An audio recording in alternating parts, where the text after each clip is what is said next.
Hello friends, welcome to K Guru academy. இந்த video பதிவில் நம்ம பார்க்க போகிறது என்ன அப்படின்னா, 6ஆம் வகுப்பு 3வது பருவத்தில் இருக்கக்கூடிய 3வது யூனிட்ல இருக்கக்கூடிய இலக்கணம். சரியா? இலக்கணம் மட்டும் கிடையாது, இதுக்கு பின்னாடி இருக்கக்கூடிய அந்த மொழியை ஆள்வோம், அதுல இருந்து கலைச்சொல் வர எல்லாத்தையுமே நம்ம டீட்டெயிலாக பார்க்க போகிறோம். ஸோ அந்த நியூ சிலபஸ், டிஎன்பிஎஸ்சி நியூ சிலபஸை பேஸ் பண்ணி எப்படியெல்லாம் கொஷின்ஸ் கேட்பாங்க, இந்த இலக்கணம் அதுக்கு பின்னாடி இருக்கக்கூடிய அந்த புக் பேக்ல எப்படிலாம் முக்கியமான கொஷின்ஸ் இருக்கு, எப்படி படிக்கணும் அப்படிங்கிற முழு தகவலை தான் இந்த வீடியோ பதிவில் பார்க்க போகிறோம். அதனால நீங்கள் வீடியோவை முழுமையாக பாருங்க, ஓகேவா? ஸோ அப்போதான் உங்களுக்கு ஒரு கிளாரிட்டி கிடைக்கும். ஓகே, ஃபர்ஸ்ட் டைம் நம்ம சேனலில் வீடியோ பார்க்குறீங்க அப்படின்னா கண்டிப்பாக சப்ஸ்கிரைப் பண்ணிக்கோங்க. அது மட்டும் இல்லை, அதுக்கு பக்கத்தில் இருக்கக்கூடிய பெல்லை கிளிக் பண்ணிங்க அப்படின்னா ஒரு ஆல் அப்படிங்கிற ஆப்ஷன் இருக்கும், அதையும் கிளிக் பண்ணி வச்சுக்கோங்க. அப்போதான் நம்ம போடக்கூடிய அடுத்தடுத்த வீடியோஸோட நோட்டிஃபிகேஷன்ஸ் உங்களுக்கு மிஸ் ஆகாமல் வரும். ஓகே ஃப்ரெண்ட்ஸ், இப்போ நம்ம வீடியோக்குள்ளே போகலாம். இப்போ நம்ம பார்க்க போகிற டாபிக் பார்த்தீங்க அப்படின்னா அணி இலக்கணம். ஓகேவா? ஸோ அணி இலக்கணம் அப்படின்னும் போது நார்மலாக இலக்கணம் அப்படின்னாவே முக்கியம்தான். அணி இலக்கணம் ஏன் முக்கியம் அப்படின்னும் பொழுது, அணி அப்படின்னா என்னது? ஒரு அழகு, அணிகலன் அப்படின்னு நிறைய சொல்லலாம். ஸோ அப்போ ஒரு பாடலுக்கு அழகு சேர்க்கக்கூடிய ஒரு விஷயத்த பண்ணக்கூடியது இந்த அணி இலக்கணம் தான். ஒரு பாடல் எந்த அணியில இடம்பெற்றிருக்கோ அதை பொறுத்து அந்த பாடலினுடைய அழகானது இருக்கும். சரியா? ஸோ இப்போ இந்த பாடத்துல ஒவ்வொரு சில அணிகளை பத்தி கொடுத்துருக்காங்க. என்னென்ன அணிகள்னா, இயல்பு நவிழ்ச்சி அணி, உயர்வு நவிழ்ச்சி அணி அப்படின்னு சொல்லிட்டு 2 அணிகளை பத்தி தான் கொடுத்துருக்காங்க. ரொம்ப ரொம்ப ரொம்ப ஈஸியான அண்ட் குட்டியான பாடம் தான். சரியா? ஆனால் நம்ம ஏன் இதை தனியாக கொடுத்துருக்கோம்னா, இதுக்கு முன்னாடி இருக்கக்கூடிய ப்ரீவியஸ் லெசன்ஸ், அதாவது 6th first term, second term, third டேர்ம்ல இருக்கக்கூடிய ஃபர்ஸ்ட் யூனிட், செகண்ட் யூனிட் எல்லாத்துக்குமே நம்ம என்ன பண்ணியிருக்கோம், லெசன் தனியா, இலக்கணம் தனியாக தான் டீச் பண்ணி கொடுத்துருக்கோம். அதனால நம்ம இதுக்கு இலக்கணத்துக்கு தனி வீடியோ போட வேண்டியதாயிடுச்சு. சரியா? கம்மியான போர்ஷன் இருந்தாலும் நம்ம தனியாக கொடுக்குறோம். ஓகே, சரி, இப்போ நம்ம வீடியோக்குள்ளே போயிடலாம்.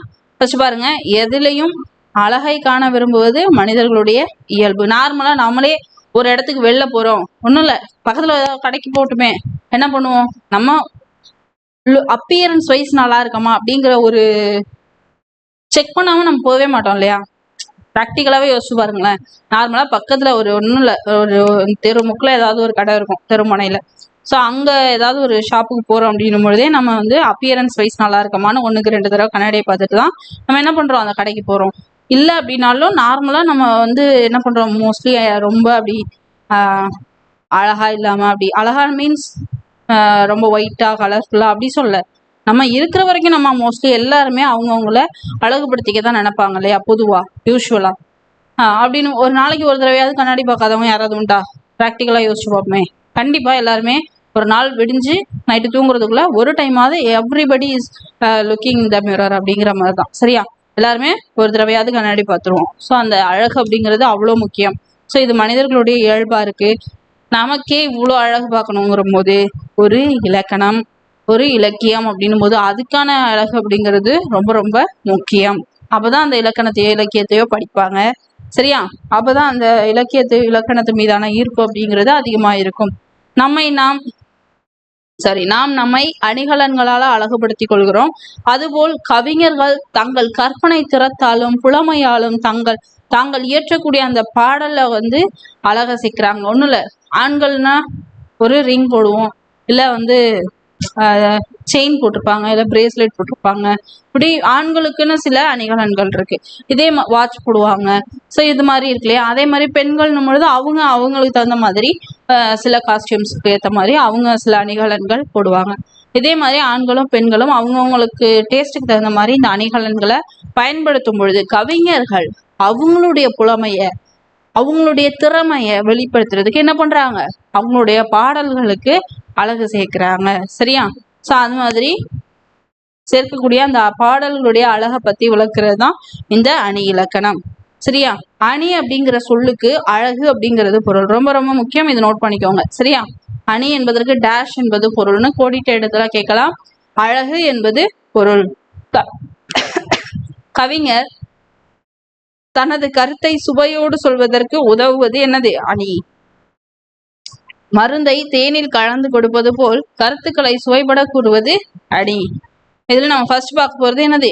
இயல்பு நவிழ்ச்சி அணி. அதாவது பேர்லயே இருக்கு பாருங்க, என்ன? இயல்பு நவிழ்ச்சி அணி.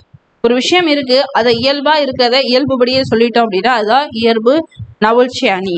ஒரு பொருளோட இயல்பை உள்ளபடியே அழகுடன் கூறுவது இயல்பு நவிழ்ச்சி அணி. இத தன்மை நவிழ்ச்சி அணி அப்படின்னு சொல்லுவாங்க. அப்ப இயல்பு நவிழ்ச்சி அணியோட மற்றொரு பெயர் தான் என்னது? தன்மை நவிழ்ச்சி அணி. இது கேட்கலாம், அதனுடைய வேறு பெயர் டேஷ் அப்படின்னு கேட்கலாம். சரியா?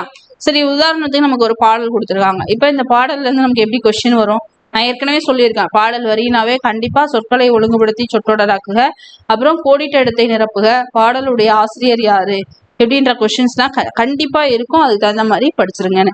இப்ப இதுல கூடுதலா இந்த பாடல் இடம்பெற்றுள்ள அணி என்ன அப்படிங்கிறதையும் கேட்பாங்க. ஓகேவா? சரி, இந்த பாடலை பாடினது யார் அப்படின்னா கவிமணி தேசிக விநாயகனார். பாடல் என்ன அப்படின்னா, தோட்டத்தில் மேயுது வெள்ளை பசு, அங்கே துள்ளி குதிக்குது கன்றுக்குட்டி. அம்மா என்குது வெள்ளை பசு, உடன் அண்டையில் ஓடுது கன்றுக்குட்டி. அண்டைனா அருகில் பக்கத்தில் அப்படிங்கிற மாதிரி. சரியா? நாவல் நக்குது வெள்ளை பசு, பாலை நன்றாய் குடிக்குது கன்றுக்குட்டி. இவ்வளவுதான், ரொம்ப சிம்பிளா இயல்பா. தோட்டத்துல ஒரு வெள்ளை பசு மேயுது, அங்க கன்றுக்குட்டி துள்ளி குதிக்குது, அம்மான்னு சொல்லுது. அம்மா என்குது வெள்ளை பசு. வெள்ளை பசு சொன்னோன்னே கன்றுக்குட்டி வந்து பக்கத்துல வந்து நின்னுக்குது, நாவால வெள்ளை பசு நக்குது, பாலை வந்து கண்ணுக்குட்டி குடிக்குது. இது ரொம்ப இயல்பான ஒரு காட்சி. அதை அழகா அவங்க எக்ஸ்பிளைன் பண்ணியிருக்காங்க. அவ்வளவுதான், ரொம்ப சிம்பிளான பாடல். அதனால இது என்னது? இந்த இயல்பு நவிழ்ச்சி அணியில வந்திருக்கு. இப்பாடல் கவிஞர் பசுவும் கன்றும் ஒன்றுடன் ஒன்று கொஞ்சி விளையாடுறத இயல்பா எடுத்து சொல்லியிருக்காரு. அதனால இது இயல்பு நவிழ்ச்சி அணியில வந்திருக்கு. ஸோ இதை இன்னொரு என்ன சொல்றோம்? தன்மை நவிழ்ச்சி அணி அப்படின்னும் சொல்றோம். ஓகேவா? சரி, இப்போ அடுத்து நம்ம பார்க்க போறது பாத்தீங்கன்னா உயர்வு நவிழ்ச்சி அணி. சரியா? அங்க என்ன இருந்தது? இயல்பு நவிழ்ச்சி அணின் போது இயல்பா சொன்னோம். இங்க உயர்வு நவிழ்ச்சினும் பொழுது என்ன பண்றோம்? மிகைப்படுத்தி சொல்றோம். உயர்வுனா என்ன? உயர்வா சொல்றோம், கொஞ்சம் ஓவர் ரைட் பண்றது. சரியா? பாருங்க, ஒரு பொருளோட இயல்பை மிகைப்படுத்தி அழகுடன் கூறுவது. எல்லாமே அழகோட தான் சொல்லுவோம், ஏன்னா இது அணி. அணினாவே என்னது? அழகு. பாடல் வரிகள் பாருங்க. குளிர் நீரில் குளித்தால் கூதல் அடிக்கும் என்று, வெந்நீரில் குளித்தால் மேலே மேலேனா என்ன? உடல் மேலே கருக்கும் என்று, ஆகாச கங்கை அனல் உரைக்கும் என்று, பாதாள கங்கையை பாடி அழைத்தார் உன் தாத்தா அப்படின்னு சொல்லி ஒரு பாடல், தாலாட்டு பாடல் கொடுத்துருக்காங்க. இதுல என்ன பண்ணியிருக்காங்க அப்படின்னா, அதாவது சில் தண்ணியில குளிச்சா கூதல் அடிக்குமா. சரி, அது கூட கொஞ்சம் இயல்பா தான் இருக்கு. அடுத்தது பாருங்க, வெந்நீர்ல குளிச்சா மேலே கருக்குமா. அது எப்படி? வெந்நீர்ல குளிச்சா மேனியனா கருத்தா போயிடும். கொஞ்சம் உயர்வு படுத்தியிருக்காங்க இல்லையா? அதை கொஞ்சம் மிகைப்படுத்தி சொல்லியிருக்காங்க இல்லையா எல்லா விஷயங்களையும். ஸோ இந்த மாதிரி இயல்பா இல்லாம இயல்பா இருக்கிற விஷயங்களை கொஞ்சம் மிகைப்படுத்தி சொல்றதுனால இது என்னது? எதுல வந்திருக்கு? உயர்வு நவிழ்ச்சி அணில வந்திருக்கு. ஆகாச கங்கை அனல் உரைக்கும் என்று, பாதாள கங்கையை பாடி அழைத்தாராம் யாரு? தாத்தா. சரியா? அப்படின்னு சொல்லி ஒரு தாய் வந்து தாலாட்டு பாடுறா. சரியா? ஓகே ஃப்ரெண்ட்ஸ், இப்போ நம்ம வந்து இந்த ரெண்டு அணியையும் பார்த்தாச்சு. சரியா? ஏன் இது இயல்பு நவிழ்ச்சி அணில வந்துச்சு, ஏன் இது இந்த உயர்வு நவிழ்ச்சி அணில வந்துச்சு அப்படிங்கிறதையும் நான் சொல்லிட்டேன். ஓகேவா? அடுத்தது நம்ம பார்க்க போறது பார்த்தீங்கன்னா ஒரு பாடல் கொடுத்துருக்காங்க. இது வந்து இயல்பு நவிழ்ச்சி அணியா இல்ல உயர்வு நவிழ்ச்சி அணியான்னு நம்ம கண்டுபிடிக்க போறோம். சரியா? பார்க்கலாமா? 6 சக்கரம் 100 வண்டி, அழகான ரயில் வண்டி, மாடு கண்ணு இல்லாம தான் மாயமா தான் ஓடுது, உப்பு பாரம் ஏத்தும் வண்டி, உப்பிலி பாளையம் போகும் வண்டி. இயல்பா இருக்கு. ஸோ இயல்பு நவிழ்ச்சி அணி தான். ஏன்னா அது நிறைய இது படிச்சு பாருங்களேன், இயல்பா தான் இருக்கு, ஒண்ணுமே மிகைப்படுத்தி இல்லை. அதனால இது என்னது? இயல்பு நவிழ்ச்சி அணில வரும். சரி, அடுத்தது கீழே என்ன கொடுத்துருக்காங்க? மொழியை ஆழ்வோம் பார்க்கலாமா? பேசுக இதெல்லாம் இல்லை, இதெல்லாம் நமக்கு சிலபஸ்ல கிடையாது. அப்படியே கீழே வந்துடலாம். படித்து உணர்க, இதை ரீட் பண்ணிக்கோங்க. ஏன்னா அந்த நிறுத்தற்குறியெல்லாம் இருக்கு இல்லையா, அதனால மேபி சும்மா ரீட் பண்ணி விட்டுருங்க. சரியா? ஆனா அதுல மனப்பாடெல்லாம் பண்ண வேண்டாம், சும்மா ரீட் பண்ணா போதும். அகர வரிசைப்படுத்துக. வந்துருங்க, இங்க வந்துருங்க இந்த பேஜுக்கு. கண்டிப்பா இது அப்படியே கூட கேட்கலாம். ஸோ வந்து அகர வரிசைப்படுத்தி நம்ம ஆன்சர் பார்க்க போறோம். ஒரு நிமிஷம்.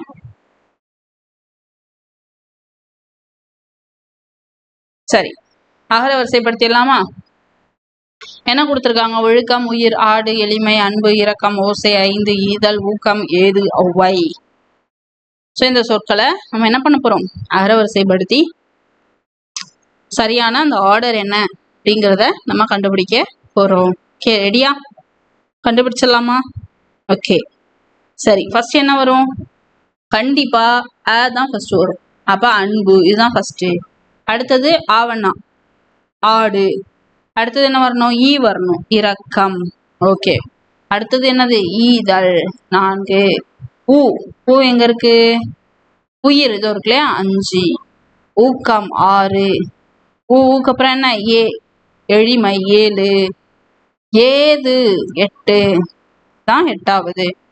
ஏதுக்கு அப்புறம் என்னது? 5 இதான் 9வது. அடுத்தது ஒழுக்கம் வந்து 10வதா வரும். அடுத்தது என்னது? ஓசை 11வதா வரும். கடைசியா ஒளவை 12வது. ஒன்றும் இல்லை, ஆல இருந்து அவ்வனா வரைக்கும் எழுத்துக்கள் கொடுத்துருக்காங்க. ரொம்ப ஈஸியா நம்ம ஆர்டர் பண்ணிட்டோம். மொத்தம் 12 உயிர் எழுத்துக்களுக்கு வார்த்தைகள் கொடுத்துருக்காங்க. சரி, இப்ப இது ரொம்ப ரொம்ப முக்கியம். என்னது? பத்தியை படித்து கீழ்காணும் வினாக்களுக்கு விடையளி. இது நமக்கு சிலபஸ்ல நேரடியா இருக்கு. ஸோ இந்த பத்தியை நம்ம படிக்க போறோம். சரியா? அரசர் ஒருவர் தம் மக்களிடம் அமைதி என்றால் என்ன? பாருங்க, டபுள் கொட்டேஷன் கொடுத்துருக்காங்க. அந்த கொஸ்டினை உள்ள போட்டிருக்காங்க. ஏன்னா அந்த மன்னர் வந்து கேட்கிறாரு. மன்னர் சொன்ன விஷயத்த உள்ள கொடுத்துருக்காங்க. சரியா? கொட்டேஷனுக்குள்ள. ஸோ இது மாதிரி யாராவது ஒரு விஷயத்தவங்க ஏதாவது ஒரு விஷயத்த சொல்றாங்கன்னா அது எங்க வரணும்? கொட்டேஷனுக்குள்ள வரணும். ஓகே, சரி பாருங்க. அரசர் ஒருவர் தன் மக்களிடம் அமைதி என்றால் என்ன என்பதை விளக்கும் வகையில் ஓவியமாக வரைந்து கொடுப்பவர்களுக்கு மிக சிறந்த பரிசு வழங்கப்படும் என்று அறிவித்தார். இதையடுத்து நாட்டின் முன்னணி ஓவியர்கள் அமைதியை வெளிப்படுத்தும் வகையில் பல ஓவியங்களை வரைந்து அரண்மனைக்கு கொண்டு வந்தனர். அரசர் ஒவ்வொரு ஓவியமாக பார்த்து கொண்டே வந்தார். அழகிய மலையில் அடிவாரத்தில் ஒரு ஏரி இருப்பது போல் ஓவியம் ஒன்று இருந்தது. அது மிகவும் சிறப்பாக இருந்தது. பார்த்தவுடனே பறிக்க தூண்டும் வகையில் மலர்களின் ஓவியம் ஒன்று இருந்தது. அப்படி ஒவ்வொருவரும் அமைதியை தங்களுக்கு தோன்றியபடி ஓவியத்தில் வெளிப்படுத்தியிருந்தனர். ஓர் ஓவியத்தில் ஒரு மலை மேல் இருந்து ஆர்ப்பரித்து கொட்டும் அருவியின் படம் வரையப்பட்டிருந்தது. அதிலே இடியோடு மலை கொட்டி கொண்டும் இருந்தது. சற்று உற்று பார்த்தால் அருவியின் கீழே இருந்த மரம் ஒன்றில் பறவை கூட்டில் பறவை ஒன்று தனது குஞ்சுகளோடு இருந்தது. இந்த ஓவியத்தை வரைந்தது யார் என்று அரசர் கேட்டார். அந்த ஓவியர் வந்தார். இந்த ஓவியத்தில் அமைதி எங்கே இருக்கிறது என்று அரசர். அந்த அதற்கு அந்த ஓவியர் என்ன பதில் சொல்றாரு? மன்னா, பிரச்சனையும் போராட்டமும் ஆரவாரமும் இல்லாத இடத்தில் இருப்பது அமைதி அன்று. இவையெல்லாம் இருக்கும் இடத்தில் இருந்தும் எதற்கும் கலங்காமலும் தன்னை எதுவும் பாதிக்க விடாமலும் உள்ளுக்குள் அமைதியாக இருப்பதே உண்மையான அமைதி அப்படின்னு சொல்லி அவரு பதில் சொல்றாரு. எவ்வளவு ஒரு மீனிங்ஃபுல் பதில் பாருங்க. படிக்கிறதே உணர்ச்சி பூர்வமா இருக்கு இல்லையா? சரி, கொஸ்டின் பார்க்கலாம். அமைதி என்றவுடன் உங்கள் மனதில் தோன்றுவது என்ன? கொஸ்டின். சரியா? இப்ப இதுக்கு நம்ம பதில் சொல்ல போறோம். என்ன பதில் சொல்ல போறோம்? இது நமக்காக கேட்டிருக்காங்க. சரியா? இதுக்கெல்லாம் ஒன்றும் பிரச்சனை இல்லை. இது நீங்க சும்மா உங்களுக்கு தோணுற விஷயத்த சொல்லலாம். அமைதினா என்ன ஞாபகத்து வரும்? அன்னை தெரசா ஞாபகத்துக்கு வராங்க அப்படின்னு கூட சொல்லலாம். சரியா? இது ஓன் ஆப்ஷன் தானே, அதனால பிரச்சனை இல்லை. ஆனா நமக்கு 4 ஆப்ஷன் கொடுத்து சூஸ் பண்ண சொல்லும் போது அதுக்கு ரிலேட்டடா உள்ளதை சூஸ் பண்ணுவோம். இக்கதையில் அமைதி எங்கு இருப்பதாக கூறப்படுகிறது? எங்க இருக்கு? பிரச்சனையும் போராட்டமும் ஆரவாரமும் இருக்கிற இடத்துல இருந்தும் எதற்கும் கலங்காமலும் தன்னை எதுவும் பாதிக்க விடாமலும் உள்ளுக்குள் அமைதியாக இருக்கிறது தான் உண்மையான அமைதி அப்படின்னு சொல்லி அந்த கதையில சொல்லியிருக்காங்க. சரியா? நீங்கள் இந்த ஓவிய போட்டியில் பங்கு பெற்றிருந்தால் என்ன ஓவியம் வரைந்திருப்பீர்கள்? சம கொஸ்டின்ல நீங்க என்ன டயக்ராம் வரைஞ்சிருப்பீங்கன்னு கண்டிப்பா கமெண்ட்ஸ்ல லீவ் பண்ணுங்க. ஓகேவா? இக்கதைக்கு பொருத்தமான தலைப்பு என்ன கொடுக்கலாம்? கண்டிப்பா அமைதின்னு கொடுக்கலாம்.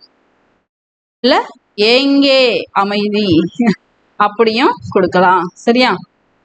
சரி, அடுத்தது அப்படியே கீழே வந்துருங்க. இங்க பாருங்க. நேற்று எங்கள் ஊரில் மழை பெய்தது. இன்று எங்கள் ஊரில் மழை பெய்கிறது. நாளை எங்கள் ஊரில் மழை பெய்யும். இது கண்டிப்பா பாத்துக்கோங்க. ஒருமை பன்மை பிழையில கேட்பாங்க. சரியா? அடுத்தது அப்படியே கீழே வந்துருங்க. கலைச்சொல். மொத்தம் 15 வினாக்கள் டோட்டலா கலைச்சொல்ல வரும். ஸோ நல்லா படிச்சிருங்க. மனிதநேயம், ஹியூமனிட்டி, கருணை, மர்சி, உறுப்பு மாற்று அறுவை சிகிச்சை, டிரான்ஸ்பிளான்டேஷன், நோபல் பரிசு நோபல் பிரைஸ், சரக்கு லாரி. ஸோ நிறைய பேருக்கு லாரிக்கு தெரிஞ்சிருக்காது. இன்னைக்கு தெரிஞ்சுக்கோங்க சரக்கு. ஓகே ஃப்ரெண்ட்ஸ், இப்போ நம்ம ரொம்ப டீட்டெயிலாக இந்த 3rd டேர்மில் இருக்கக்கூடிய இலக்கணம் அதுக்கு பின்னாடி இருக்கிற புக் பேக் ஃபுல்லாக பார்த்து முடிச்சாச்சு. அண்ட் சக்ஸஸ்ஃபுல்லாக நம்ம என்ன பண்ணிட்டோம்? 6th ஸ்டாண்டர்ட் ஃபுல்லாக first term, second term, 3rd டேர்முன்னு 3 டேர்மில் இருக்கக்கூடிய டோட்டலாக 9 யூனிட்டையும் என்ன பண்ணிட்டோம்? நியூ சிலபஸை பேஸ் பண்ணி கம்ப்ளீட் பண்ணி முடிச்சாச்சு. ஸோ இப்போ நம்ம ஆஸ் யூஷுவல் இருக்கிற மாதிரி இந்த டேர்ம் முடிச்சோன்னா இந்த டேர்முக்கு மட்டும் இந்த யூனிட் இந்த யூனிட் 9க்கு மட்டும் நியூ சிலபஸை பேஸ் பண்ணி 25 கொஸ்டினுக்கான லைவ் டெஸ்ட் வந்து இருக்கும். ஸோ அந்த டெஸ்ட்டை வந்து அட்டன் பண்ணிவிடுங்க. ஸோ அதுக்கான ஆன்சர்ஸ் மார்க்ஸ் எல்லாத்தையும் நீங்கள் அந்த வீடியோவில் பார்த்துக்கலாம். ஸோ அது வந்து உங்களுக்கு நைட்டு 7 மணிக்கு வந்துடும். ஸோ ரெடியாக இருங்க. ஓகே ஃப்ரெண்ட்ஸ், இப்போ நம்ம இந்த வீடியோ பதிவில் பார்த்த விஷயங்கள் எல்லாம் உங்களுக்கு புரிஞ்சிருக்கும்னு நம்புகிறேன். ஸோ வந்து சக்ஸஸ்ஃபுல்லாக நம்ம 6th வந்து கம்ப்ளீட் பண்ணியாச்சு. ஸோ அடுத்து நம்ம எங்கே போக போகிறோம்? 7th ஸ்டாண்டர்டுக்குள்ளே போக போகிறோம். ஓகே, ஸோ இது மாதிரியான வீடியோக்கள் உங்களுக்கு பயனுள்ளதாக இருந்தது அப்படின்னா கண்டிப்பாக உங்களோட ஃப்ரெண்ட்ஸுக்கு ஷேர் பண்ணி விடுங்க. அண்ட் அவங்களோட ப்ரிப்பரேஷனுக்கு நீங்களும் ஹெல்ப் பண்ண மாதிரி இருக்கும். அண்ட் நம்மளோட சேனலுக்கும் அது ஒரு பெரிய சப்போர்ட்டிவாக இருக்கும். ஓகே ஃப்ரெண்ட்ஸ், அடுத்த ஒரு வீடியோ பதிவில் உங்களை சந்திக்கும் வரை உங்களிடமிருந்து விடைபெறுவது Kamali from K Guru academy. Thank you.